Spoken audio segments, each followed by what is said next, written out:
mana sebuah tower yang sangat tinggi dan portal gate muncul.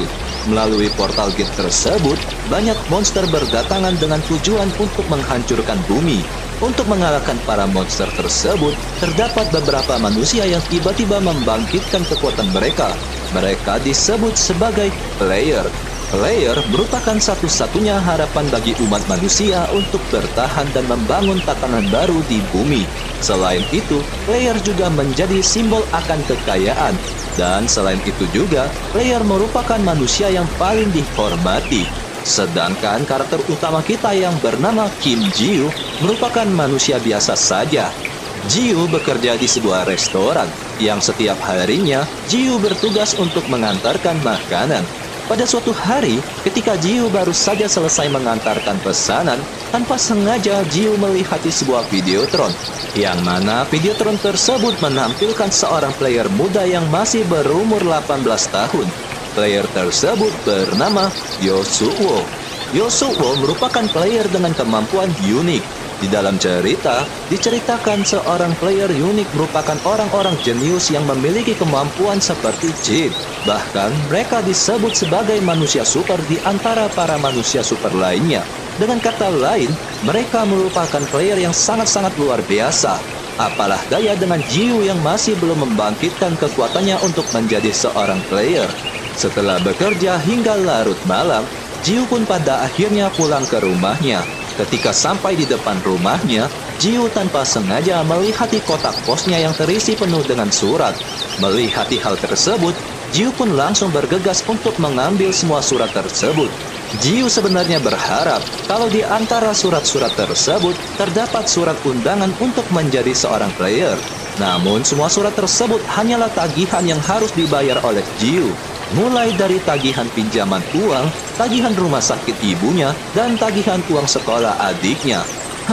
Tapi aku sudah menggugahnya sih, kata Ji-woo dengan wajah yang sedikit kecewa. Setelah melihat surat-surat tersebut, Ji-woo pun langsung masuk ke rumah. Ketika ia masuk, terlihat adiknya yang bernama Na-yoon menyambut kepulangannya. Melihat adiknya yang masih belum tidur walau hari sudah sangat malam, Ji-woo bertanya, "Mengapa kamu belum tidur, Na-yoon?" Na-yoon menjawab kalau ia baru saja menyelesaikan pekerjaan rumahnya. Lalu Ji-woo kembali bertanya mengenai ibunya. Na-yoon menjawab bahwa ibu baru saja tertidur. Na-yoon memberitahukan bahwa ia tidak pernah melihat ibu tertidur senyenyak itu. Mendengar hal tersebut, Ji-woo merasa lega. Kemudian tiba-tiba Na-yoon pun mengucapkan selamat ulang tahun kepada Ji-woo. Ji-woo pun merasa terkejut. Ji-woo bertanya, "Kamu dapat uang dari mana, Na-yoon? Apakah kamu menggunakan uang pemberian kakak untuk membeli baju barumu?" Sambil menggoda kakaknya, Na-yoon menjawab, "Aku ini banyak uang tahu. Kalau gak mau ya udah, akan kumakan kuenya sendirian." Mendengar jawaban dari Na-yoon, Ji-woo menyadari kalau adiknya telah berbohong kepadanya. Ji-woo sangat yakin kalau adiknya telah mengorbankan uang untuk membeli baju barunya. Padahal baju Na-yoon yang sekarang telah sangat usang. Karena tidak ingin mengecewakan adiknya, Ji-woo pun tidak mau membahas hal tersebut. Ji-woo pun langsung mengucapkan terima kasih kepada adiknya atas kue pemberiannya. Selain itu, Na-yoon memberitahukan bahwa ia juga memiliki sebuah hadiah untuk Ji-woo. Hadiah tersebut berupa sebuah surat. Ji-woo pun langsung membuka surat tersebut. Setelah melihat isi dari surat tersebut, Ji-woo merasa sangat syok.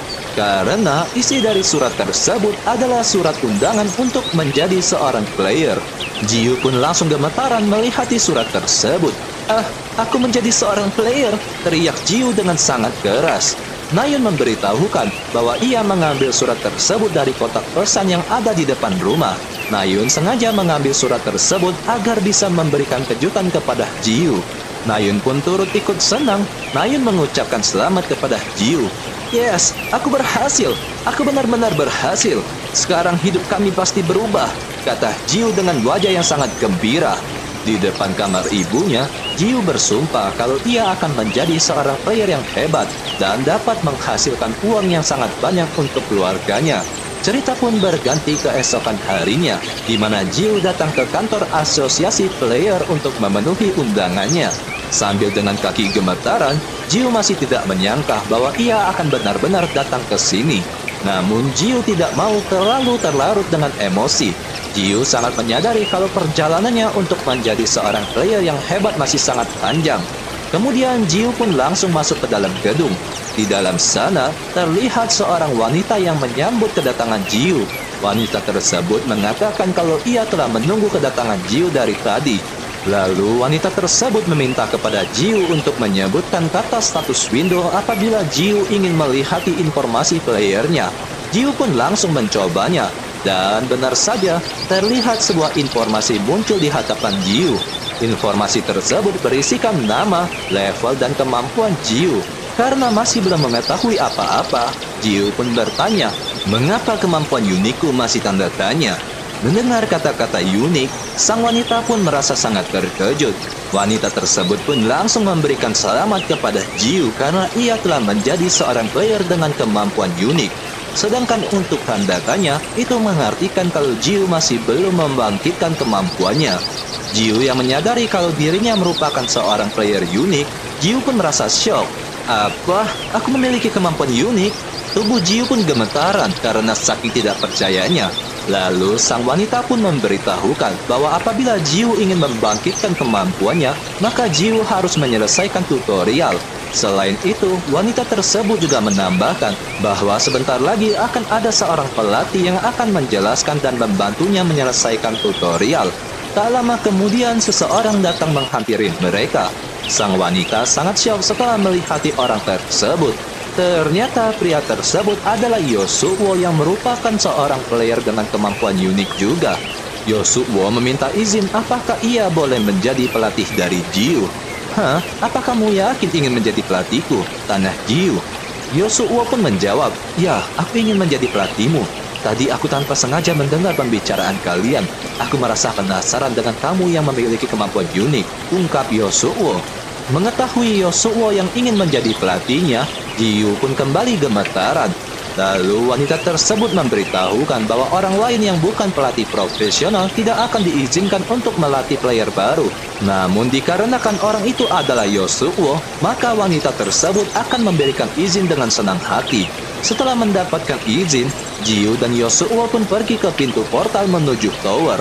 Yosuo pun mengajak Jiu untuk masuk ke dalam portal tersebut.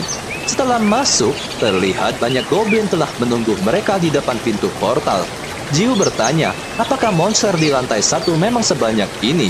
Yosuo menjawab kalau biasanya tidak sebanyak ini. Namun penumpukan monster ini dikarenakan waktu spawn dari monster yang berlebihan akhir-akhir ini. Mengetahui hal tersebut, Jiu pun bertanya, bukankah ini akan membahayakan kita? Menurut Yosuo, penumpukan monster ini merupakan sebuah anugerah bagi mereka. Dengan begitu, ia bisa lebih mudah menjelaskan kepada Jiu. Lalu Yosuo pun kembali bertanya, apakah Jiu pernah mendengar mengenai tes 100 goblin? Jiu menjawab kalau ia pernah mendengar tes tersebut.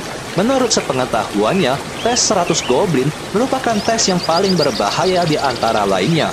Yosuo membenarkan hal tersebut. Namun menurut Yosuo, tes tersebut lebih efektif untuk mengukur potensi tersembunyi dari seorang player pemula. Potensi tersembunyi tersebut diukur dengan cara melihat seberapa lama seorang player pemula dapat membunuh 100 goblin tanpa menggunakan skill. Sambil memberikan contoh kepada Jiu, Yosuo kembali menjelaskan kepada Jiu, apabila seorang player dapat menyelesaikan tes 100 goblin dalam waktu 4-5 jam, maka potensi player tersebut adalah player kelas atas. Sedangkan apabila dapat menyelesaikan dalam waktu 2-3 jam, maka player tersebut berpotensi sebagai ranker. Dan apabila dapat menyelesaikan tes dalam waktu 1 jam saja, maka player tersebut berpotensi sebagai high ranker. Dan yang terakhir, apabila player tersebut dapat menyelesaikan dalam waktu kurang dari 10 menit, maka player tersebut adalah player dengan kemampuan unik. Apakah ini kehebatan dari seorang player dengan kemampuan unik? Kata Jiu yang melihat Yosuo yang berhasil menyelesaikan tes dalam waktu 47 detik saja. Yosuo kembali menjelaskan, perbedaan kekuatan player normal dengan kemampuan player unik sangatlah jauh, di mana seorang player normal mendapatkan kekuatan mereka dalam waktu 1 tahun. maka player dengan kemampuan unik dapat menguasai kekuatan mereka dalam waktu 1 bulan saja. Menurut Yosuo, potensi dan kecepatan untuk berkembang dari player dengan kemampuan unik dapat melampaui semua tingkatan player. Lalu Yosuo pun kembali bertanya kepada Jiu, apakah ia pernah mendengar mengenai Guild Angela? Jiu menjawab, ya, aku pernah mendengarnya. Menurut sepengetahuanku, guild tersebut berisikan player yang memiliki potensi high ranker ataupun lebih. Selain itu, pemimpin dari guild tersebut merupakan player yang masih sangat muda. Setelah mendengar penjelasan tersebut, Yosuo mengutarakan kalau ia sebenarnya berniat untuk membuat guild seperti Angela, di mana para player berbakat berisi di dalamnya. Dan di antara player tersebut, Yosuo ingin agar Jiu juga bergabung bersamanya. Yosuo berharap kalau Jiu dapat berkembang menjadi seorang player unik sejati. Dan apabila waktunya telah tiba, maka Yosuo sendirilah yang akan merekrut Jiu. Setelah menjelaskan terlalu lama, Yosuo baru menyadari kalau ia datang ke sini untuk mengajari Jiu. Yosuo pun menyuruh Jiu untuk memulai tesnya dengan membunuh 1 ekor goblin terlebih dahulu. Jiu pun pada akhirnya memulai langkah pertamanya untuk menjadi seorang player yang sangat hebat. Namun semua itu tidak sesuai dengan ekspektasi dari Jiu, di mana 5 tahun ke depan terlihat Jiu masih kesulitan untuk membunuh seekor goblin, di mana waktu yang dibutuhkan Jiu untuk membunuh 1 ekor goblin adalah 1 jam. Jiu merasa sangat frustasi, padahal ia merupakan player dengan kemampuan unik. Jiu merasa sangat bingung mau seberapa banyak ia berusaha untuk membunuh goblin, tapi tetap saja level Jiu masih tidak naik juga. Hal itu mengartikan bahwa selama 5 tahun ini, Jiu terperangkap di level 1-nya. Dan diketahui, pada saat ini Jiu bekerja sebagai seorang pelatih profesional untuk membantu para player pemula menjalankan tutorial mereka. Dan orang-orang ini merupakan player pemula yang sedang diajar oleh Jiu pada saat ini. Setelah membunuh beberapa goblin, Jiu pun memanggil mereka semua untuk berkumpul. Jiu pun bertanya kepada mereka, apakah mereka telah naik level. Mereka menjawab bahwa mereka telah naik level. Bahkan bagi mereka, tutorial ini sangatlah mudah. Baru membunuh beberapa goblin saja, mereka telah naik level. Mengetahui bahwa para muridnya telah naik level semua, Jiu pun memutuskan untuk menyudahi sesi tutorial hari ini. Dan Jiu memberitahukan kepada mereka bahwa pada hari esok mereka akan naik ke lantai 2. Dan pada akhirnya Jiu pergi meninggalkan mereka. Di saat Jiu telah pergi, para muridnya pun menggosipkan tentang dirinya. Menurut rumor yang mereka dengar, Jiu merupakan player dengan kemampuan unik. Namun anehnya Jiu memiliki peringkat paling rendah di antara player lainnya. Saking buruknya, Jiu pun memiliki sebuah julukan, yaitu Dysfunctional Leveling Player, atau dalam bahasa Indonesianya, player yang tidak bisa naik level. Setelah menyelesaikan pekerjaannya, diceritakan Jiu biasanya pergi ke suatu tempat rahasia, di mana tempat tersebut, goblin akan spawn sebanyak 1 kali saja dalam 1 hari. Jiu datang ke tempat tersebut setiap hari dengan tujuan untuk melatih kemampuannya. Setelah melihat seekor goblin yang baru saja spawn, Jiu pun berusaha mengendap-endap untuk mendekati goblin tersebut. Dengan percaya dirinya, Jiu berkata kalau ia akan mengalahkan goblin tersebut dengan mudah, asalkan ia bisa menyerang bagian vital dari goblin tersebut. Namun di saat Jiu telah hampir dekat dengan goblin tersebut, tiba-tiba goblin tersebut menyadari kedatangan Jiu. Dengan tombaknya, goblin tersebut langsung menyerang Jiu. Pada akhirnya pertarungan sengit antara Jiu melawan goblin tersebut dimulai. Serangan demi serangan terus dilancarkan oleh goblin tersebut. Namun Jiu hanya bisa bertahan saja. Seperti biasanya, Jiu pun pada akhirnya berhasil mengalahkan goblin tersebut dengan membutuhkan waktu 1 jam. Setelah mengalahkan goblin tersebut, Jiu mencoba untuk menjual kristal yang ia dapatkan dari membunuh goblin tersebut. Namun sayangnya harga kristal tersebut hanyalah $20 saja. Sedangkan pada saat melawan goblin tadi, Jiu menghabiskan banyak potion. Hal itu mengartikan Jiu tidak mendapatkan keuntungan sama sekali dari mengalahkan goblin tersebut. Setelah menjual kristalnya, Jiu pun berniat untuk melaporkan hasil pekerjaannya ke departemen pelatihan. Namun di saat ia ingin masuk ke ruangan departemen, tiba-tiba teman Jiu yang bernama Tao keluar dari ruangan tersebut. Jiu mencoba untuk menyapa Tao. Jiu bertanya, apakah kamu baru selesai dari pekerjaanmu, Tao? Dengan muka yang kusut, Tao pun tidak menjawab sapaan dari Jiu, melainkan Tao malah meminta maaf kepada Jiu entah apa maksudnya. Dan Tao pun pergi meninggalkan Jiu. Karena merasa penasaran, Jiu pun langsung masuk ke ruangan manajer untuk menanyakan mengenai Tao. Sebelum itu, kita akan berkenalan dengan pria satu ini. Pria ini bernama Oh Taisik. Taisik merupakan manajer di departemen pelatihan. Taisik menjelaskan bahwa barusan saja murid-murid yang tadinya diajar oleh Jiu datang menemui dirinya. Murid-murid tersebut meminta kepada Taisik untuk mengganti pelatih mereka yang merupakan Jiu. Mendengar hal tersebut, Jiu pun merasa bingung. Bukankah tadi siang mereka baik-baik saja? Kenapa mereka tiba-tiba ingin menggantikan aku? Tanya Jiu. Taisik menjawab bahwa para murid tersebut mendengar rumor yang tidak mengenakan tentang Jiu yang merupakan player yang tidak bisa naik level.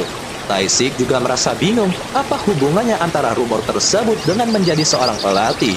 Namun dengan wajah yang sedikit kecewa, Jiu pun tidak memungkiri bahwa rumor itu ada benarnya. Taisik meminta kepada Jiu untuk tidak membenci Taiho. Menurut Taisik, pada saat ini Taiho pasti merasa bersalah kepada Jiu.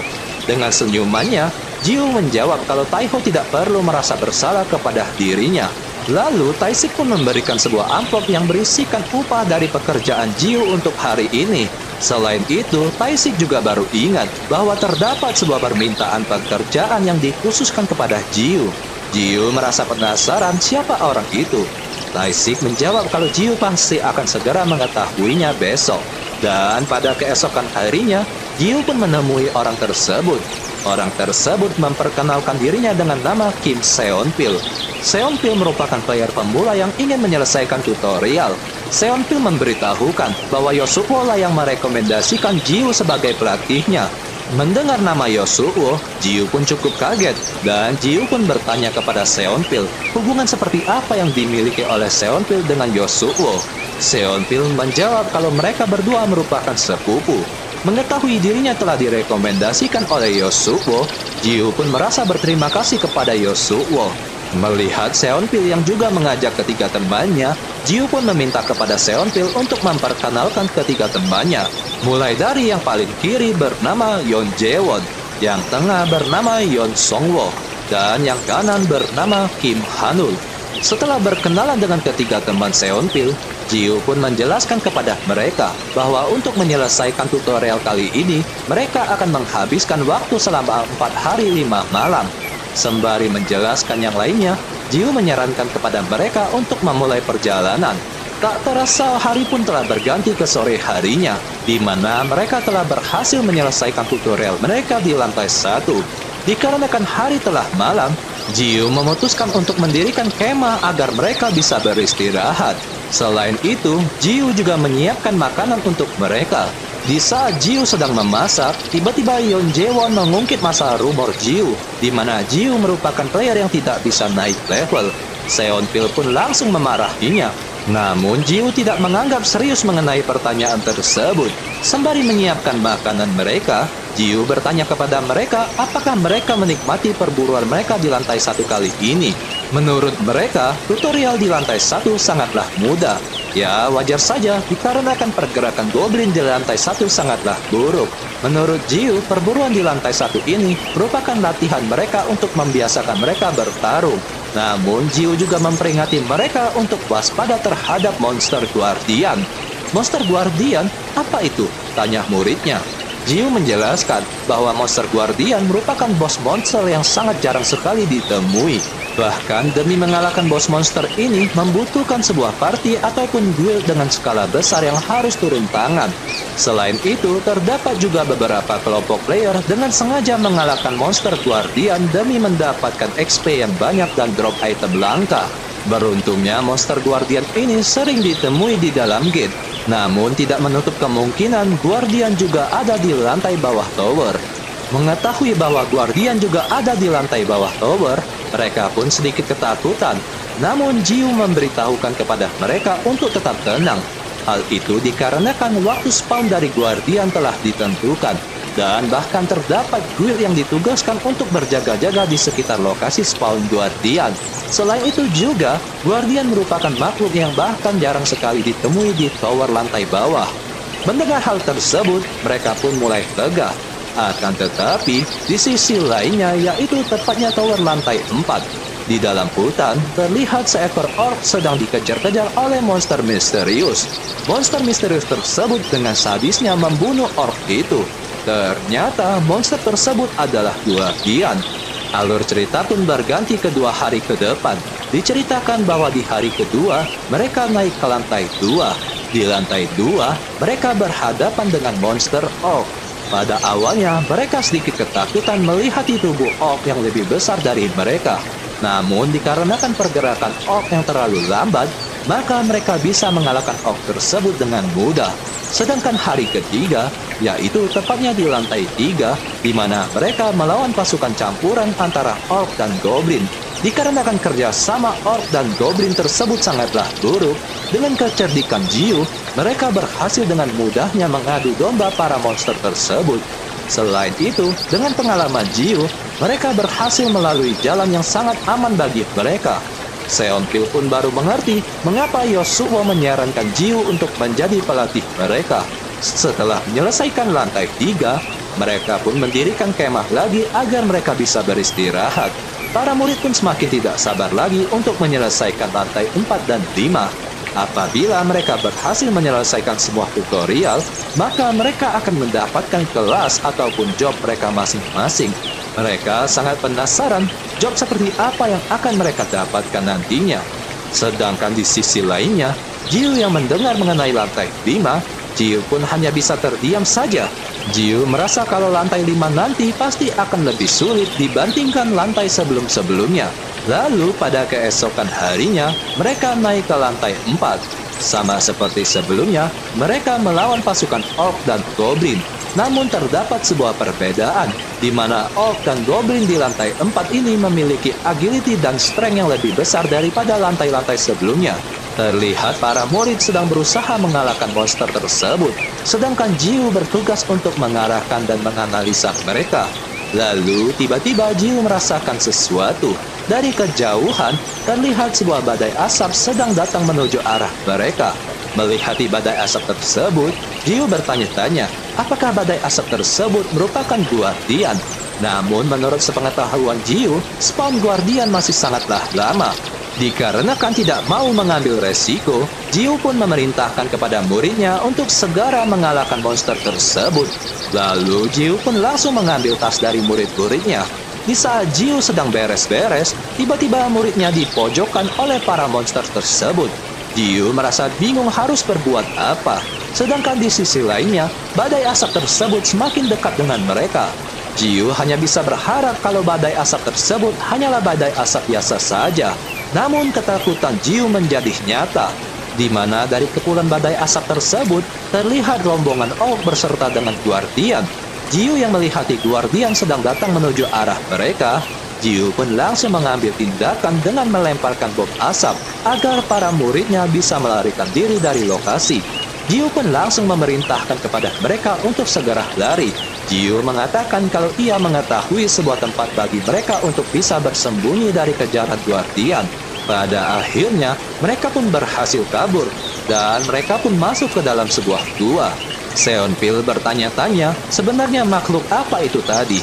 Jiu menjawab kalau makhluk tersebut merupakan Guardian. Namun menurut sepengetahuannya, waktu spawn dari Guardian masih cukup lama.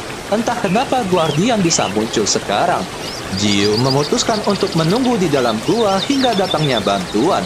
Akan tetapi tiba-tiba sebuah masalah yang lainnya datang, di mana Kim Hanul tidak sadarkan diri.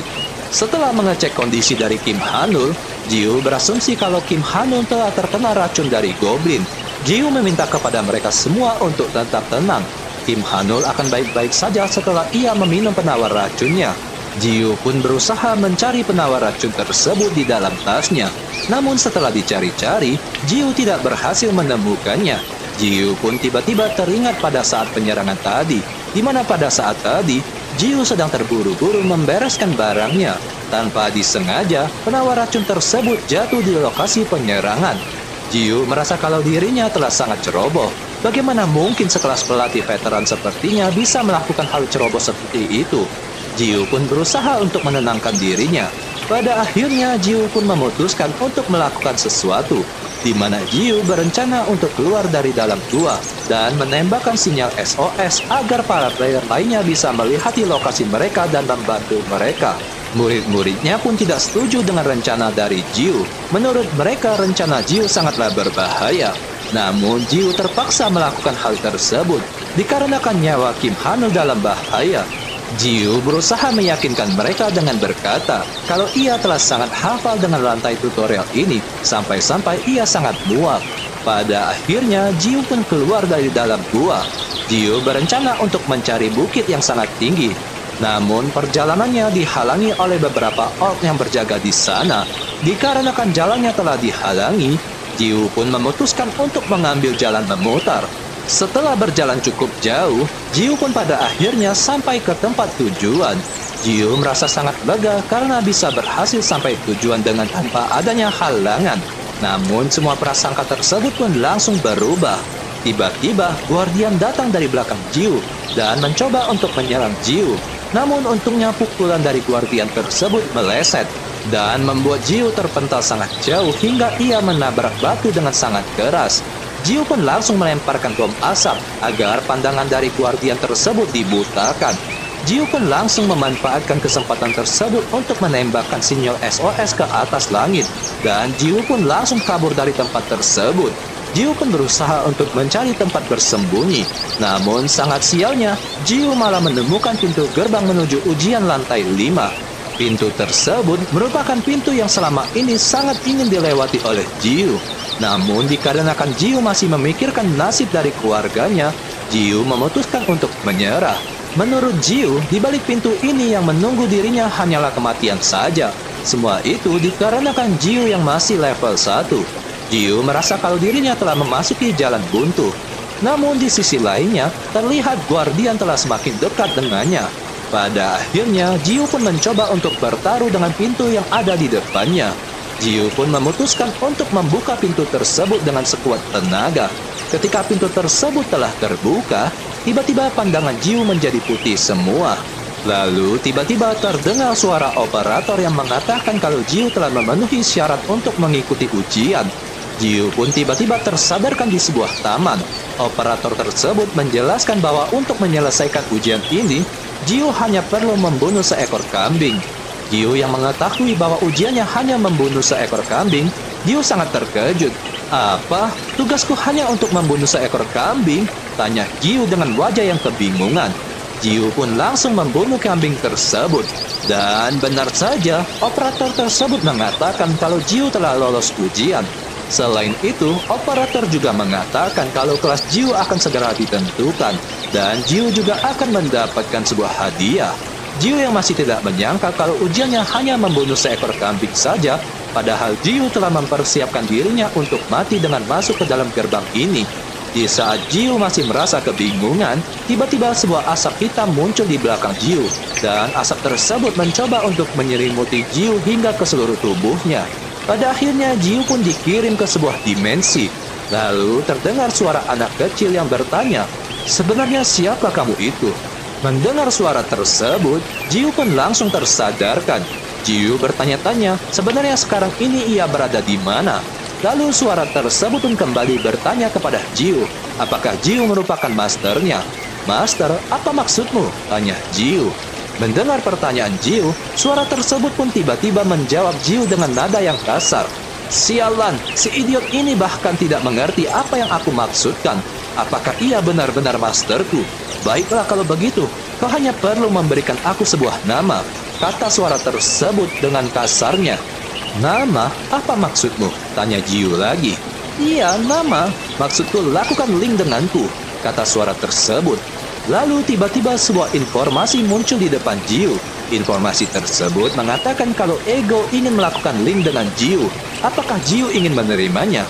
Apabila Jiu menerima link tersebut, maka Jiu harus memberikan nama kepada Ego tersebut. Yang dimaksud Ego di sini adalah suara misterius tersebut. Jiu pun pada akhirnya menerima Ling dengan ego, dan Jiu juga memberikan nama ego tersebut dengan nama Low. Setelah melakukan Ling dengan ego, Jiu pun tiba-tiba tersadarkan di kamar rumah sakit. Di depan Jiu, terlihat Nayun dan Taisik sedang menjaga dirinya. Mengetahui Jiu yang telah tersadarkan, Nayun pun langsung memanggil perawat untuk mengecek kondisi dari Jiu. Menurut cerita yang disampaikan oleh Taisik, bahwa Jiu telah pingsan selama 2 minggu semenjak Jiu ditemukan di depan pintu lantai 5. Lalu Taisik juga menceritakan bahwa para player dari guild langsung datang setelah mereka melihat sinyal SOS dari Jiu. Para player tersebut berhasil memojokkan Guardian, namun sayangnya Guardian tersebut berhasil melarikan diri. Mendengar cerita tersebut, Jiu pada awalnya merasa sangat cemas, apakah murid-muridnya baik-baik saja. Lalu perasaan khawatir tersebut pun langsung hilang setelah mengetahui bahwa semua muridnya telah selamat. Setelah beberapa minggu Jiu dirawat di rumah sakit, keadaan Jiu mulai membaik. Jiu pun langsung menelpon ibunya untuk memberitahukan bahwa ia akan segera pulang besok apabila ia telah melewati semua tes. Jiu meminta kepada ibunya untuk tidak mengkhawatirkan dirinya. Setelah menelpon ibunya, Jiu pun sedikit merasa kecewa karena walaupun ia berhasil menyelesaikan ujian lantai 5, akan tetapi level dari Jiu masih tetap saja level 1. Namun Jiu pun tidak mau menyerah. Pada keesokan harinya, setelah ia boleh keluar dari rumah sakit, Jiu berencana untuk pergi ke tower untuk mengetes kemampuan terbarunya. Jiu sangat yakin kalau pada saat ini Nayun pasti sangat marah kepadanya apabila Nayun mengetahui bahwa Jiu pergi ke tower setelah keluar dari rumah sakit. Namun Jiu tidak mau hanya berdiam diri saja setelah ia mengetahui kalau dirinya telah memiliki kelas. Jiu pun langsung membuka status window-nya. Di dalam sana bertuliskan bahwa nama dari kelas Jiu adalah Ego Partner, sedangkan kemampuan unik Jiu bernama Ling. Ling merupakan kemampuan yang dapat melakukan hubungan secara langsung dengan ego.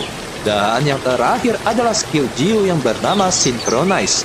Synchronize merupakan kemampuan yang dapat menggunakan kemampuan dari ego. Jiu merasa kalau kemampuan ego ini sangatlah hebat. Namun Jiu masih belum mengetahui bagaimana cara menggunakan kemampuan ego. Jiu pun berpikir cukup lama, hingga pada akhirnya Jiu pun menemukan ide. Dengan gaya noraknya, Jiu pun mengucapkan kata-kata Ling up. Namun tidak terjadi apa-apa. Yang ada, Jiu merasa sangat malu apabila seseorang melihat dirinya tadi. Jiu pun merasa bingung, sebenarnya bagaimana cara menggunakan kemampuan ini. Padahal ia telah memberikan nama egonya dengan nama Low. Setelah mengucapkan nama Low, tiba-tiba ego pun tersadarkan. Lalu tiba-tiba sebuah bola terbang di hadapan Jiu. Menurut operator, pada saat ini Low masih belum memiliki bentuk. Dan untuk membentuk wujud dari Low akan menyerap material secara otomatis. Jiu bertanya-tanya, material apa yang diperlukan? Jiu pun menoleh ke sekitarnya.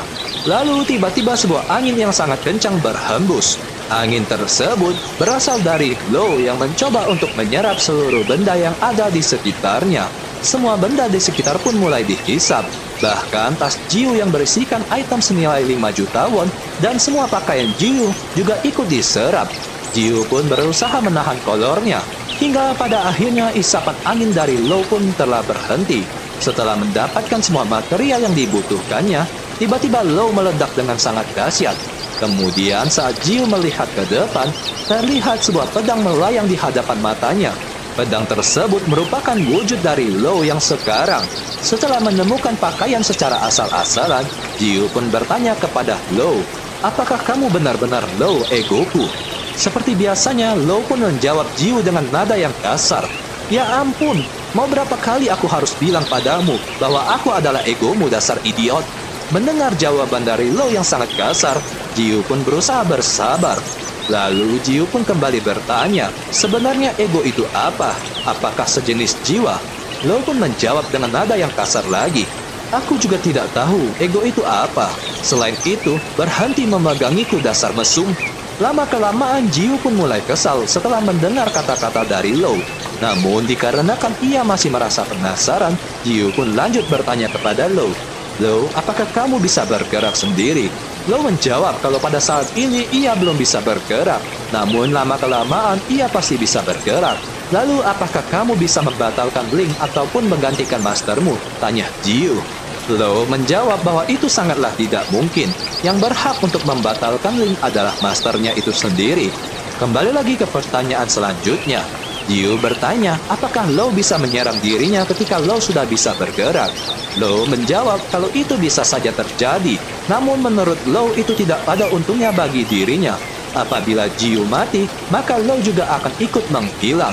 Sambil ditutupi dengan niat jahatnya, Jiu pun melontarkan pertanyaan terakhirnya mengenai apakah Lo bisa merasakan rasa sakit juga. Lo menjawab kalau ia bisa merasakan rasa sakit dan emosi apabila Jiu mengaktifkan pengaturannya. Mengetahui hal tersebut, Jiu pun mengambil sebuah batu, dan Jiu juga mengaktifkan pengaturan rasa sakit dari Lo. Lalu Jiu pun langsung memukul Lo dengan batu tersebut. Pukulan tersebut dengan tujuan untuk mendisiplinkan Lo yang suka berkata kasar kepada dirinya.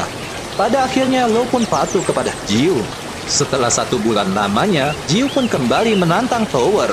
Namun pada kali ini, Jiu tidak sendirian saja. Jiu juga ditemani oleh Lo yang telah berubah menjadi sebuah cincin. Pada saat Jiu masuk ke dalam Tower, semua player yang ada di sana pun melihati Jiu dengan wajah yang terheran-heran.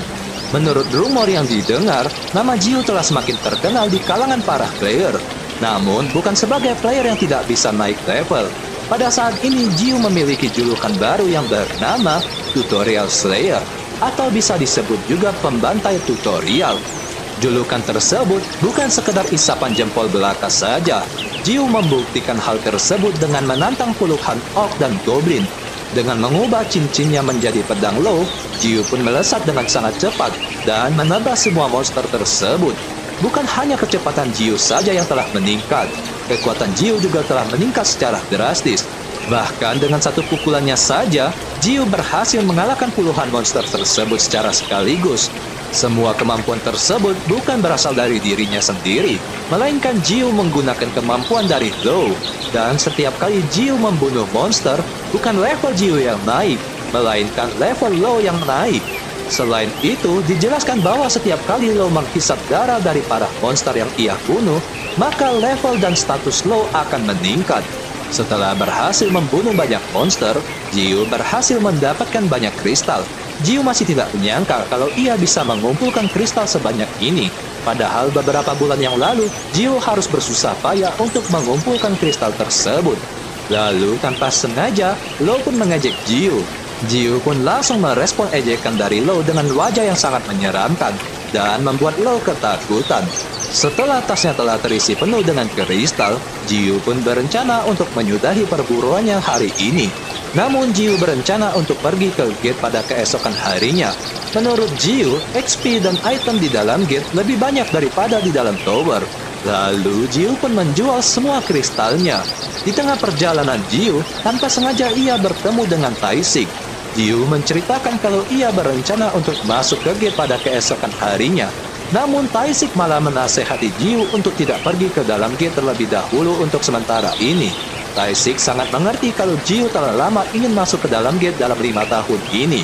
Taisik memberitahukan bahwa baru-baru ini terdapat 4 player dengan high ranker mati di dalam gate Amerika. Selain itu terdapat juga beberapa fenomena aneh, di mana gate yang seharusnya ranking F malah berubah menjadi ranking C, ataupun gate dengan bangunan dan arsitektur aneh. Menurut Taisik, ia tidak pernah melihat fenomena aneh ini selama 23 tahun sebagai seorang player. Taisik lebih menyarankan kepada Jiu untuk menunggu hingga keadaannya telah membaik. Mendengar nasihat tersebut, Jiu pun menerima nasihat Taisik dengan lapang dada, dan Jiu pun berencana untuk pulang ke rumahnya. Setelah keluar dari gedung asosiasi, Jiu pun teringat kalau dirinya masih memiliki hutang yang sangat banyak yang harus ia bayar. Jiu pun kembali mempertimbangkan apakah ia harus melakukan perburuan di tower. Namun drop item yang dihasilkan oleh tower sangatlah sedikit dibandingkan dengan gate, di mana gate dapat menghasilkan kristal yang lebih berharga ataupun item langka. Jiu pun pada akhirnya memutuskan untuk memasuki gate. Akan tetapi, pada kali ini ia tidak akan sendirian memasuki gate, melainkan ia akan mengikuti loker yang tercantum di internet. Setelah menemukan gate yang cocok untuknya, Jiu pun langsung menemui ketua party yang membuka loker tersebut di sebuah kafe. Ketua party tersebut memperkenalkan dirinya dengan nama Ha Song So. Sang ketua party memberikan Jiu sebuah kertas yang berisikan kontrak perjanjian selama ekspedisi di dalam gate. Di dalam kontrak tersebut memberitahukan bahwa sistem pembagian item diputuskan melalui lemparan dadu. Ketua party pun juga memberitahukan bahwa ekspedisi akan dimulai dalam 2 hari ke depan dan mereka akan bertemu di sebuah stasiun Guri jam 2 siang. Di dalam cerita dijelaskan bahwa terdapat 2 macam gate, yaitu gate sekali jalan dan gate bertahan. Gate sekali jalan merupakan gate yang akan hilang apabila telah diselesaikan sebanyak 1 kali. Namun terdapat perbedaan di antara gate tersebut, di mana gate bertahan memberikan banyak item yang bagus dan hadiah yang spesial. Sedangkan gate bertahan memang memberikan item dan hadiah yang terbilang tidak terlalu bagus. Namun, gate bertahan dianggap sebagai gate dengan resiko rendah dikarenakan gate tersebut telah diselesaikan berkali-kali. Dan strategi untuk menyelesaikan gate tersebut telah banyak tersebar di mana-mana. Scene pun berganti ke 2 hari ke depan, di mana hari untuk memasuki gate telah tiba. Jiu beserta dengan tim ekspedisi lainnya memasuki gate bertahan dengan ranking F. Party ini terdiri dari 5 orang, di mana terdapat 1 orang tanker, 1 archer, 2 dealer, dan 1 lagi masih misterius. Dikarenakan ini merupakan ekspedisi gate pertama kali untuk Jiu, Jiu pun berusaha untuk memperhatikan partinya.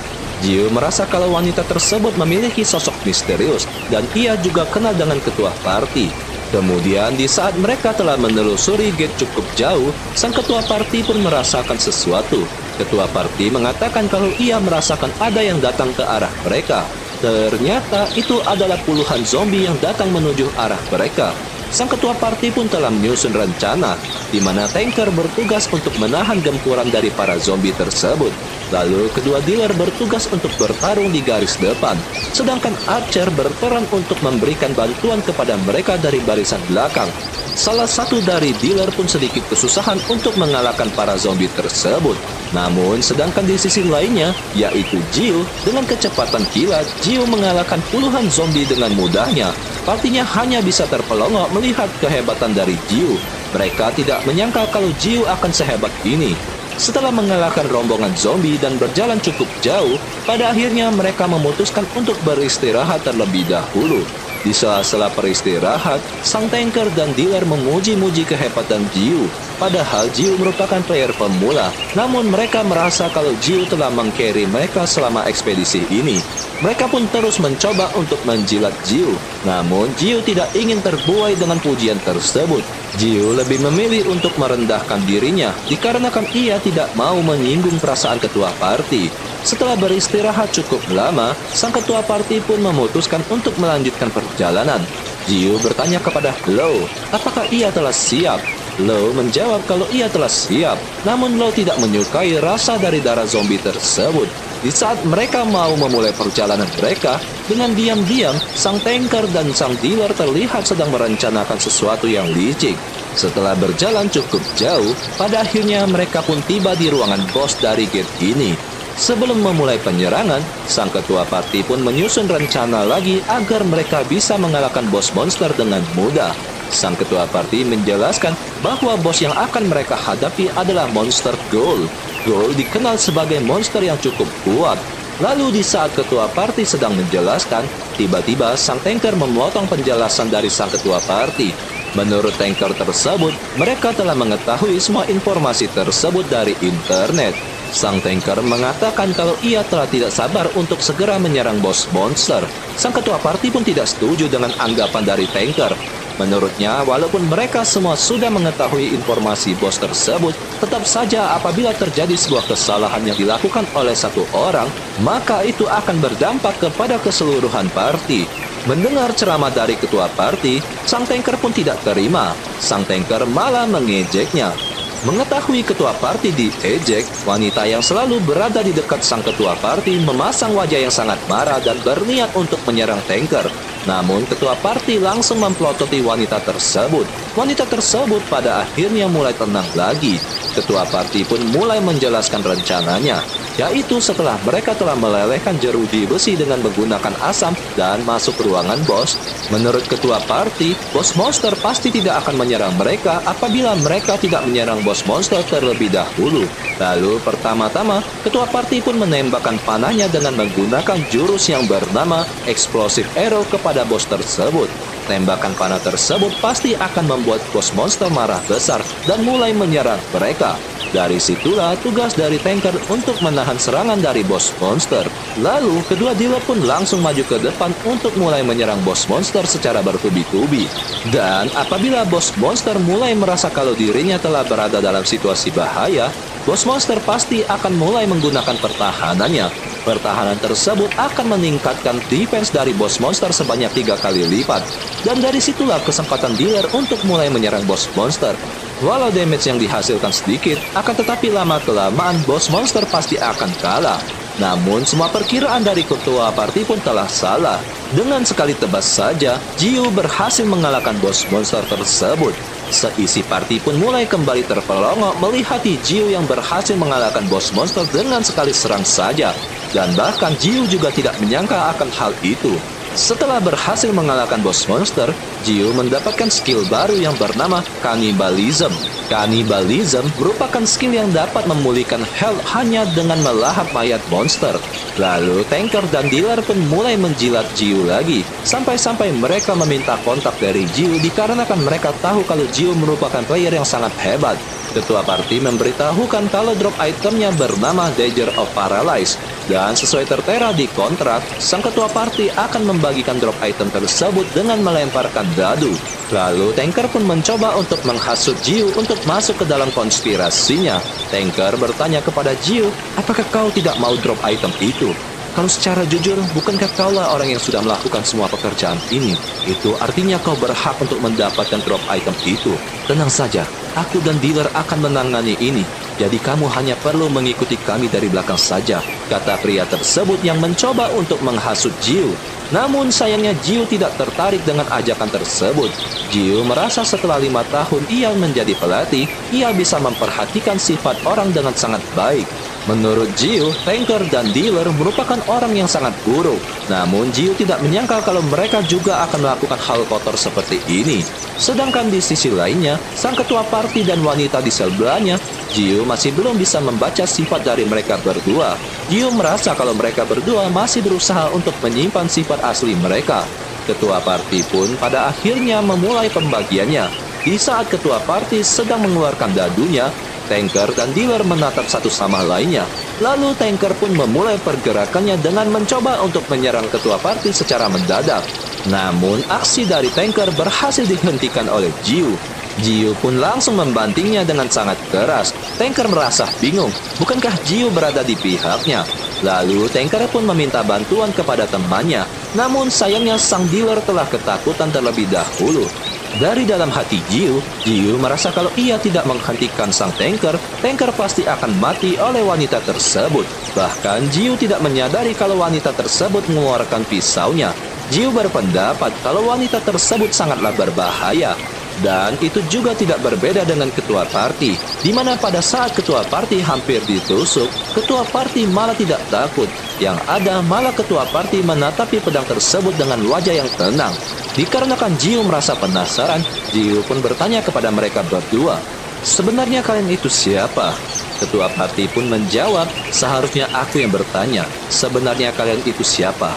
Lalu Jiu pun kembali bertanya kepada ketua parti, mau diapakan mereka berdua ini? Dengan wajah yang ketakutan, sang dealer pun mencoba untuk meminta ampun.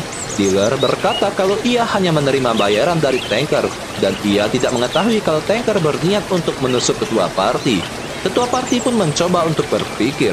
Ketua parti pun pada akhirnya menyuruh wanita tersebut untuk membereskannya.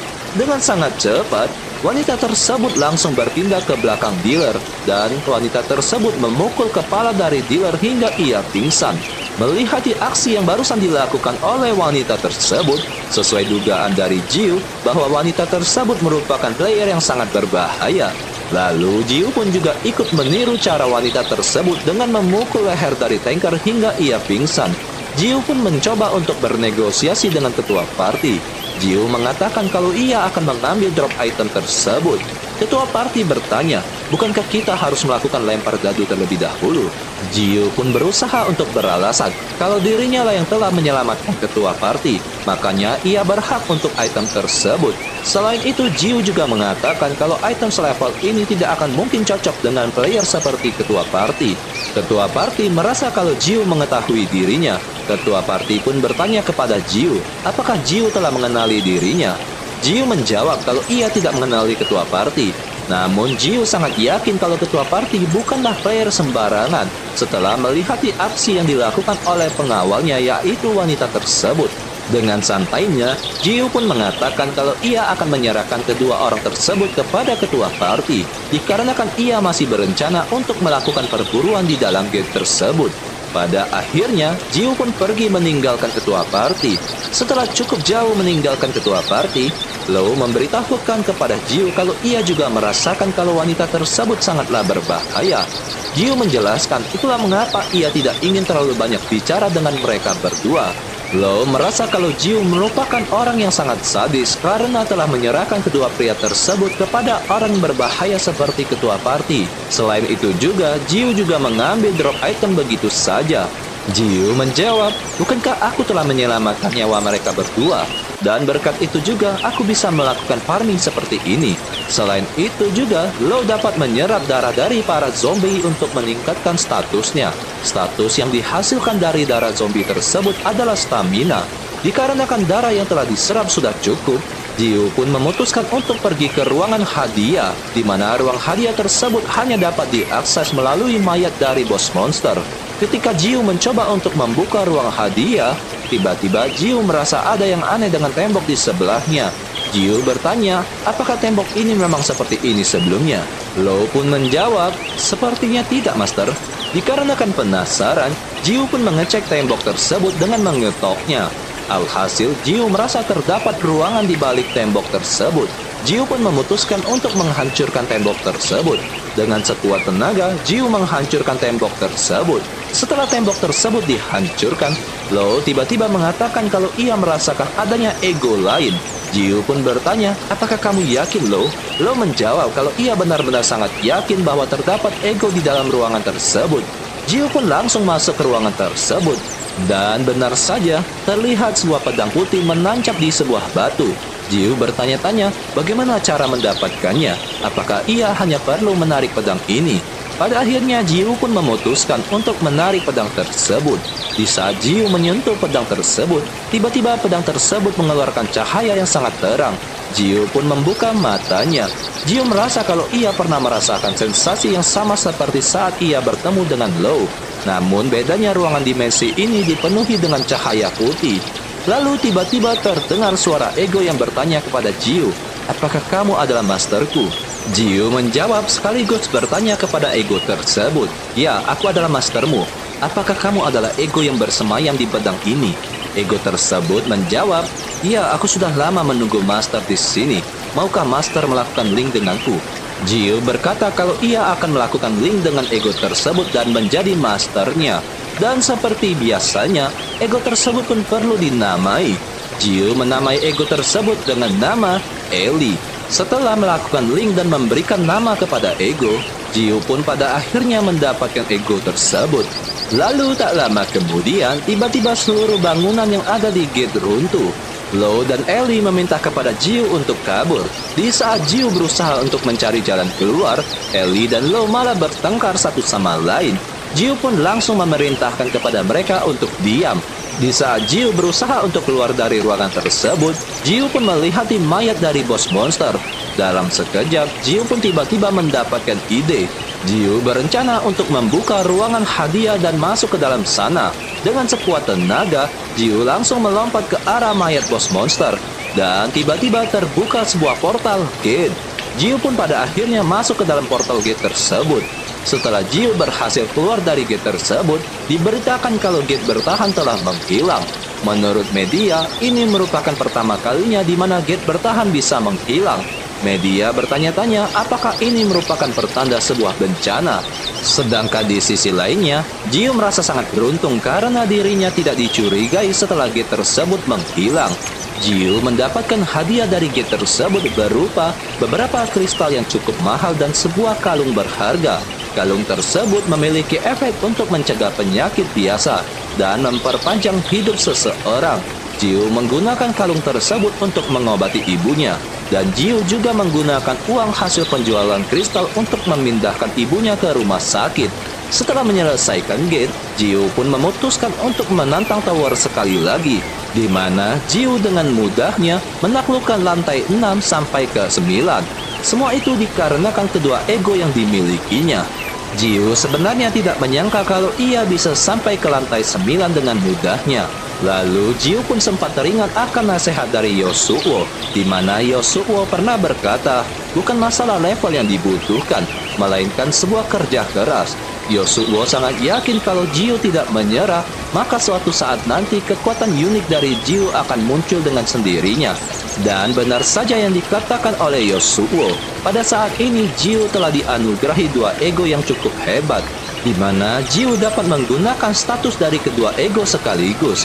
Jiu sangat yakin kalau dirinya akan menjadi lebih kuat lagi apabila ia dapat menemukan lebih banyak ego. Jiu pun tiba-tiba mendapatkan sebuah ide untuk mencari ego tersebut, yaitu di perumahan lelang item. Jiu pun langsung mengikuti lelang tersebut. Setelah banyak item yang telah dilelang, namun tetap saja Lo dan Ellie tidak merasakan adanya ego di antara item lelang tersebut. Jiu sempat berpikir untuk segera pergi dari rumah lelang tersebut. Namun ketika sang pelelang mengeluarkan barang terakhirnya, Lo dan Ellie mengatakan kalau mereka merasakan adanya ego dari gelang tersebut. Pada akhirnya, Jiu pun berusaha untuk mendapatkan item tersebut. Namun hasil pelelangan tersebut berakhir dengan keputusasaan bagi Jiu, di mana Jiu gagal mendapatkan item tersebut dikarenakan harga item tersebut terlalu mahal. Di sisi lainnya, Jiu juga cukup senang karena ia berhasil menjual pisau yang ia dapatkan dari gate sebelumnya dengan harga $100.000.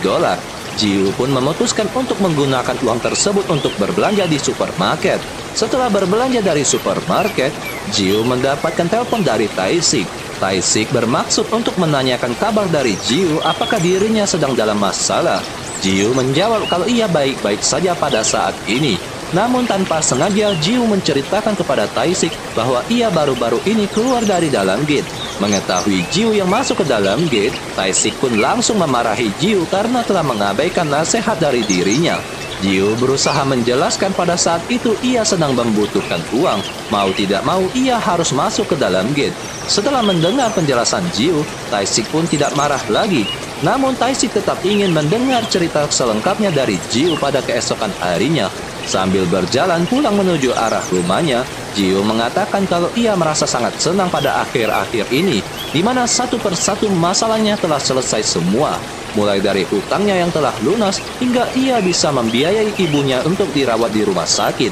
Jiu pun juga bertekad akan mencari uang yang banyak agar bisa membeli rumah yang baru untuk keluarganya bisa tinggal dengan nyaman. Lalu di saat Jiu hampir sampai ke rumahnya, di sebuah gang, tiba-tiba sebuah gate muncul di depan Jiu. Scene pun berganti ke tempat Taisik, di mana Taisik telah dipromosikan menjadi ketua yang mengurusi gate yang ada di seluruh Korea. Taisik pun mencoba untuk mengecek laporan apakah adanya laporan mengenai gate terbaru. Dan ketika ia mengecek di komputernya, terlihat sebuah laporan yang memberitahukan bahwa terdapat gate muncul di kota. Taisik yang melihat alamat dari gate tersebut, Taisik bertanya-tanya, bukankah ini dekat rumahnya Jiu? Taisik pun sangat terkejut setelah ia melihat nama dari pelapor yang melaporkan gate tersebut adalah Kim Jiu. Taisik pun langsung menuju lokasi beserta dengan timnya. Sesampai di sana, salah satu bawahan dari Taisik pun menjelaskan kepada Jiu, apabila Jiu tidak masuk ke dalam gate tersebut selama 5 hari, maka Jiu akan kehilangan kepemilikan dari gate tersebut, dan gate tersebut akan dilelang. Setelah menyelesaikan penjelasannya, Taisik pun menghampiri mereka dan mengatakan kalau ia ingin berbicara dua mata dengan Jiu. Pada akhirnya mereka pun pergi ke sebuah kafe. Di sana, Taishik bertanya kepada Jiu, apakah Jiu benar-benar serius ingin melakukan solo raid terhadap gate tersebut. Walaupun gate tersebut ranking F, tetap saja Taishik merasa kalau rencana tersebut sangatlah berbahaya. Jiu menjelaskan kalau ia sangatlah serius untuk melakukan solo raid. Jiu berusaha meyakinkan Taishik bahwa dirinya yang sekarang telah menjadi cukup kuat untuk melakukan solo raid. Mendengar perkataan dari Jiu, Taishik masih merasa sedikit ragu. Lalu Taishik bertanya, memangnya kau telah naik ke tower lantai berapa? Jiu menjawab kalau ia telah sampai ke lantai 11. Lalu tiba-tiba Taishik pun mengatakan, 4 hari. Taishik meminta kepada Jiu untuk melakukan persiapan dan temui dirinya setelah 4 hari. Taishik hanya ingin memastikan apakah Jiu benar-benar siap untuk melakukan solo raid terhadap gate tersebut. Setelah mendapatkan tantangan dari Taishik, pada keesokan paginya, Jiu pun langsung memulai persiapannya dengan mencari item pertahanan untuk dirinya. Jiu sangat sadar kalau dirinya masih belum memiliki item pertahanan yang bagus. Jiu pun memutuskan untuk mengecek beberapa toko armor yang ada di kota. Namun dikarenakan harganya yang sangat mahal, Jiu pun tidak sanggup untuk membelinya. Jiu merasa sangat putus asa apabila ia ingin membeli armor yang murah, kualitasnya sangat jelek. Sedangkan ia ingin membeli armor bagus, harganya sangatlah mahal. Jiu merasa sangat dilema akan hal itu. Lalu tiba-tiba Lau dan Ellie memanggil Jiu. Mereka mengatakan kalau mereka merasakan adanya aura ego di sekitar anak di seberang jalan tersebut. Terlihat anak tersebut sedang mempromosikan toko equipment milik kakeknya. Namun anak tersebut tidak mendapatkan sambutan hangat dari warga sekitar. Warga sekitar menghina equipment milik toko kakeknya yang tidak memiliki status window. Mereka menganggap semua equipment tersebut sebagai sampah. Lalu tiba-tiba Jiu pun datang menghampiri anak tersebut. Jiu meminta kepada anak tersebut untuk menuntun dirinya menuju ke toko kakeknya. Mendengar permintaan dari Jiu, anak tersebut pun bahagia dan ia pun langsung menuntun Jiu. Jiu pun bertanya kepada Lau dan Ellie, apakah mereka yakin kalau anak ini memiliki aura ego? Mereka menjawab kalau mereka sangat yakin. Menurut mereka, seluruh pakaian yang dipakai oleh anak ini terdapat ego di dalamnya. Namun menurut mereka, ego tersebut bukanlah yang asli, melainkan sebuah tiruan. Namun tetap saja pakaiannya masih terdapat kekuatan ego di dalamnya. Pada akhirnya, mereka pun sampai ke toko kakeknya. Anak tersebut pun langsung memanggil kakeknya. Lalu ketika Jiu masuk ke dalam toko kakeknya, Jiu merasa sangat syok. Karena semua equipment yang ada di dalam toko tersebut terdapat kekuatan ego. Dan episode ke-1 pun telah selesai. Untuk teman-teman yang menyukai video ini, teman-teman bisa like dan subscribe. Sampai jumpa di episode selanjutnya. Bye!